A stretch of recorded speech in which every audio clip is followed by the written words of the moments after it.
Hello everyone, আজকে Sunday মানে তো ছুটির দিন। তো welcome back to my another daily blog day 8। দেখতে দেখতে 8 দিন চলে গেছে আর আমার ব্লগ কম বেশি করে আমি তোমার সাথে শেয়ার করছি। যাই হোক, আজকে সকালবেলায় প্ল্যান করে রেখেছিলাম যে পার্লারে যাব, গিয়ে সামনের হেয়ারটা একটু কাটবো আর একটু হেয়ারটা কাট করব, কারণ এত স্প্লিটেন হয়ে গেছে। তো ওখান থেকে এলাম, এসে ফ্রেশ হয়ে আমি বললাম একটা প্যাক ইউজ করি। প্যাকটা কিন্তু এটা আমি প্রত্যেক উইকে 2বার করে ইউজ করার চেষ্টা করি।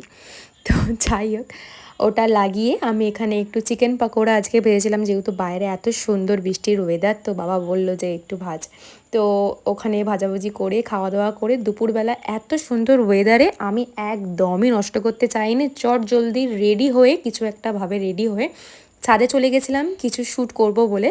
আমি তোমাদেরকে ইনস্টাগ্রামের লিঙ্ক দিয়ে দিলাম, তোমরা চাইলে গিয়ে চেক আউট করতে পারো। শ্যুট করে কমপ্লিট করে এসে এখানে একটু বাবা আজকে আনারস এনেছিল, ওটাই খেয়েছিলাম। আর রাতের ডিনারে তো একই ভাত আর চিকেন খেয়েছিলাম। So that's it for today. দেখা হচ্ছে খুব তাড়াতাড়ি, বাই।